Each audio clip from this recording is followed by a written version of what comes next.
বাংলা ভাষা আর ইংরেজি ভাষার মধ্যে পার্থক্য কি আজকে আপনাদের বুঝিয়ে দেব।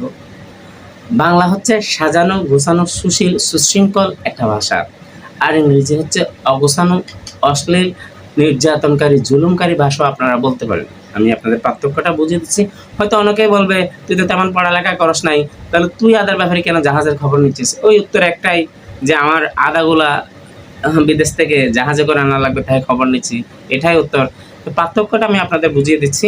পার্থক্যটা হচ্ছে, আমরা যখন কাউকে জিজ্ঞেস করি কেমন আছো, সে যদি আমার শ্রদ্ধেয় করে তাকে আপনি করে আমরা বলি, আর যদি সমবয়সী কেউ হয় তাকে তুই করেও বলি, তুমি করেও বলি, আর যদি প্রিয় কেউ হয় তাকে তুমি করে বলি, আর যদি ছোট কেউ হয় তাকে তুই বা তুমি করে বলি। এটাই হচ্ছে বাংলা ভাষার সৌন্দর্য। আর ইংরেজি যখন আপনি বড় হোক ছোট হোক কাউকে কি জিজ্ঞেস করবেন কেমন আছো, একটাই ভাষায় এনাফ, ওই একটাই, মানে একটা সেন্টেন্সে এনাফ, হাউ আর ইউ, এটাই যথেষ্ট। এখানে আর বড় ছোটের কোনো কি পার্থক্য রাখে না। আরও অনেক কিছু আছে ইংরেজিকে কেন জুলুমকারী নির্যাতনকারী ভাষা বলছি, সেটা আপনাদের আমি প্রমাণ দেবো, কারণ এখন হয়তো সময় কম। অন্য ভিডিওতে আমি আপনাদের জানাবো জুলুমকারী নির্যাতনকারী ভাষা কেন বলছি।